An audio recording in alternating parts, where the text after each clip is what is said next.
'cause she's a vampire, hotter than hellfire. Strolling through the city, her heart has got no pity. Hello and welcome back to Clanbook Retrospective. The last time that we were here, I decided to spotlight my favorite clan in all of Vampire the Masquerade, Clan Brujah. And I left it open for the next video and said, leave comments below and choose which one you'd like to hear next.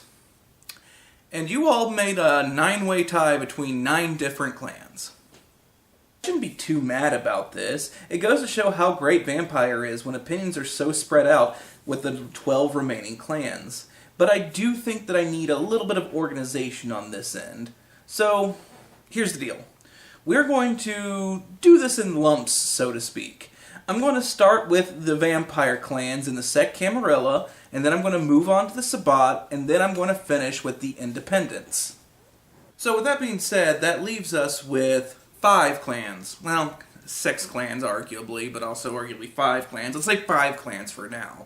And since I got a vote for Clan Toreador, I decided that, that'd be a fun one to do next, so let's do Clanbook Retrospective on Clan Toreador. So in order to understand Clan Toreador, you first need to understand something about vampire physiology in Vampire the Masquerade. When a human is given the blood curse of vampirism, they lose their sense of aesthetic and their enjoyment of romantic love.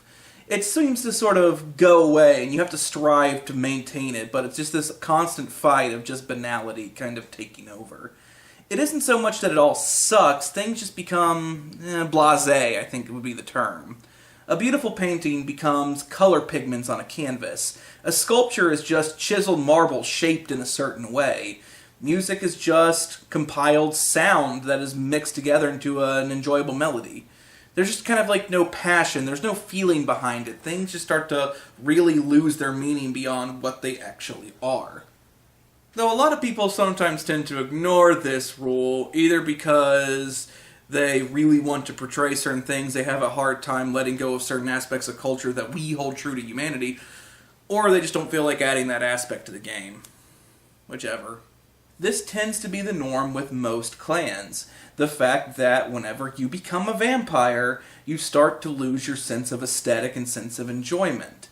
However, for Clan Toreador, this is the opposite. The joy of beauty in general is amped up to 1,000, to the point that it is all-consuming. Toreador's strength and curse stems from everything becoming beautiful, and finding certain things more beautiful than others. It goes to the point where a Toreador can be paralyzed by the beauty that they are seeing. And this can happen with, let's say, a painting, a sculpture, a movie, music, a really pretty sunrise, for instance. And the really pretty sunrise really, really sucks if you're a vampire. The concept of Clan Toreador comes from the source material that arguably VTM takes the most influence from, and that is Anne Rice's vampire books, most famously things like Queen of the Damned and Interview with a Vampire. While the structure of Interview with a Vampire and Vampire Covens in Society are taken from Rice's work, the concept of Toreador comes from a variety of sources in Rice's work, but the most notable is the Theatre of Vampires Coven that put on plays to feed on their victims in Paris that Louis and Claudia find whenever they're traveling to Europe. When it comes to Clan Toreador, usually these are the ones that seem to be the most attuned to mortality and to being human. As such, they tend to be the ones that most gather humans around them. Typically, they seek out muses, as well as those who they can inspire to create beautiful art that they themselves might not even be able to make. And they do this throughout a number of different ways, including ghouling humans. That way you could also give the vampiric powers of presence, or auspex, or celerity to help with the artistic work. Toreador are typically stereotyped an upper crust sort of society, and the clan in general follows that trend, as the Ventrue, Tremere, and Toreador are considered to be the model vampiric society compared to the lower clans of Brujah, Malkavian, Nosferatu, and Gangrel. However, Toreador come in all shapes and sizes. Some might find muse in fine art and poetic opera, but As there are Toreador who love opera and the finer things, there are just as many Toreador that find styles and uses in the punk scene, gothic aesthetic, graffiti, rap, so forth. Bottom line, if it is art, if it is culture, I can guarantee you that there is going to be a Toreador somewhere close by that is affecting something. The clan as an organization finds itself squarely in the Camarilla.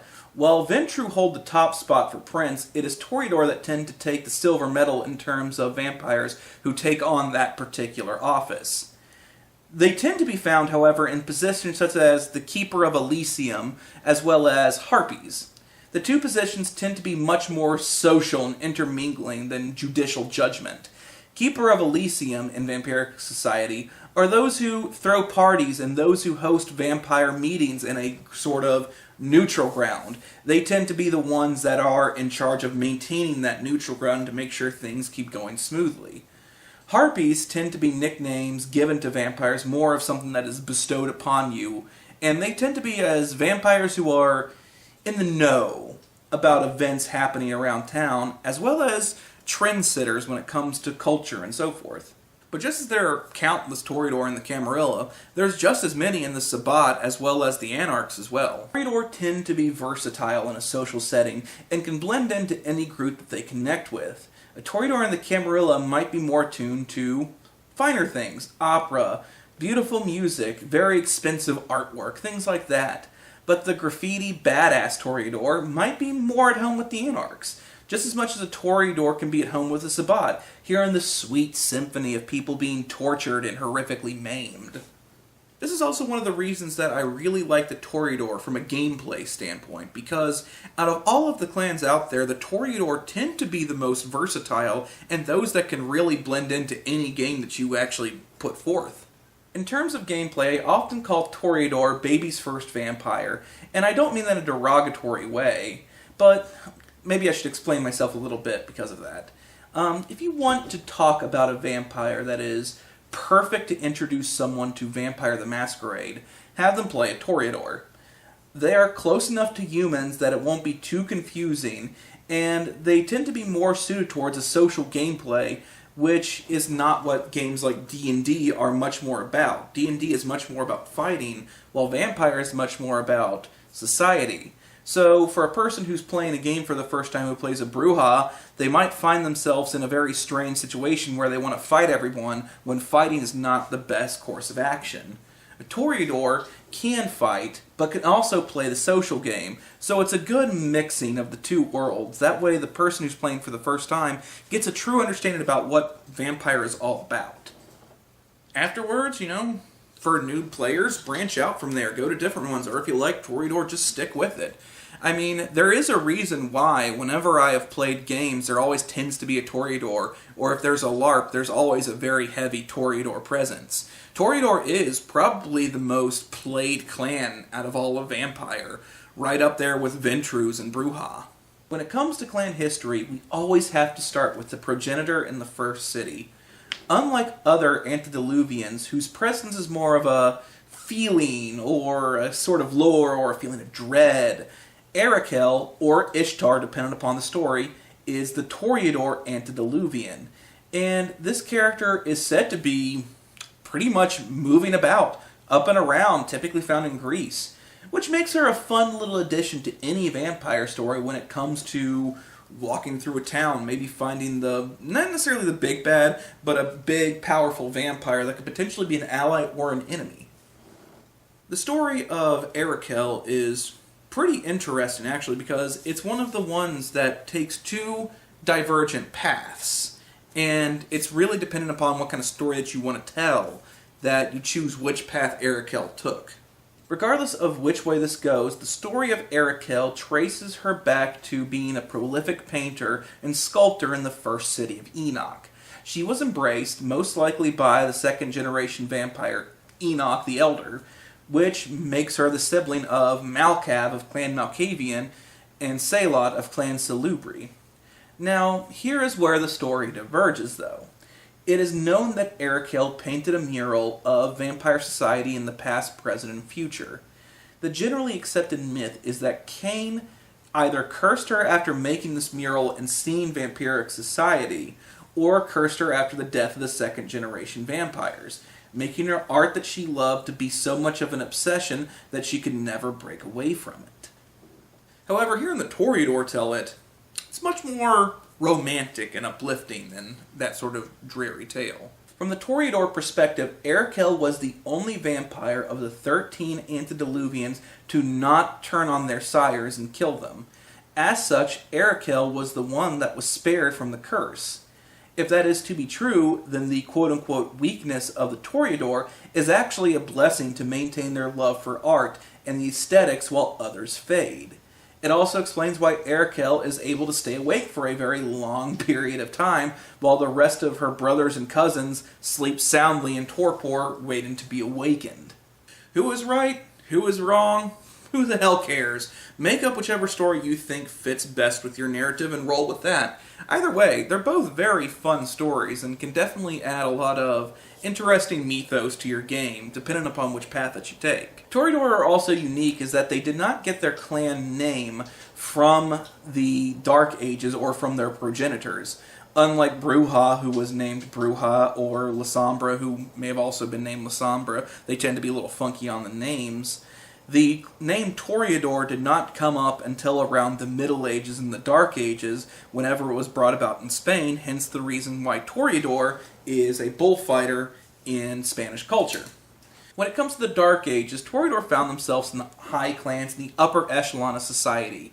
They joined the Catholic Church and assisted in the creation of architecture, as well as found themselves at the center of the Court of Love in France, as well as in very heavily influenced in Spain, hence the name, once again, Toreador. However, there is no better time to be alive, well and dead, for Toreador than the Victorian Age. With the boom of the Industrial Revolution, art, music, and theater also exploded. Toreador vampires found themselves in the middle of a cultural boom so pervasive that it helped shape a time that was mainly known for its smog, smoke, and coal. Nowadays, Toreador seem to be just as stable as they were in the past. Unlike, let's say, Clan Bruja, who had a major fall from grace and continues to plummet to this day, the Toreador seem to be much more of just a plateaued constant. They are still the cultural zeitgeist. They create culture and inspire culture wherever they go. They are typically found in the Camarilla, where they take on the role sometimes as princes, but mostly of keepers of Elysium and very social consorts. And really, they prove to be probably the most adaptive out of all of the clans when it comes to fitting into any society that they find themselves in, considering the fact that they are so connected to culture that they can sort of chameleon their way through any culture that they find themselves in, as long as there's beauty to be found. So what is the purpose of a Toreador in the game? Well, Toreador may be one of the most important clans in the game because it shows off a different side to Vampire. The other major game in the RPG world is undoubtedly Dungeons & Dragons. Dungeons & Dragons started off as nothing more than a dungeon crawler, with some extra bells and whistles, and later on evolved into a storytelling giant. This is still primarily fighting on your lovely little squares, though, with your battle maps, and so forth, with story elements mixed in. Vampire the Masquerade is a different RPG beast. I have gone entire campaigns without ever once entering combat. 7, 8, 10, 20 sessions without once even pulling a gun out. Combat is not a necessity, and unlike some like Clan Bruja that are built for fighting, Toreador are meant to be lovers, not fighters. And don't get me wrong, Toreador can still hold their own in a fight. They have celerity, which is vampiric super speed. They have auspex, super senses, as well as presence, which is your ability to look beautiful or at least compelling. So they're not useless in a fight. Do not ever think that you could just easily take down a Toreador. They'll run circles around you unless you have something to back it up. However, they tend not to want to use their disciplines for that purpose. They like to use auspex to see more of the beauty in a painting. They want to see they use celerity as a means of creating very quickly. They use presence as a means of performing. It's not so much about fighting with Clan Toreador As such, they tend to be much more social animals. They tend to be the ones that do the wheels and deals with their voices, not with their fists. So it makes them a very crucial part of the game because it shows off that you are not in the same thing as D&D. You are in a different sort of environment and you need to adapt accordingly.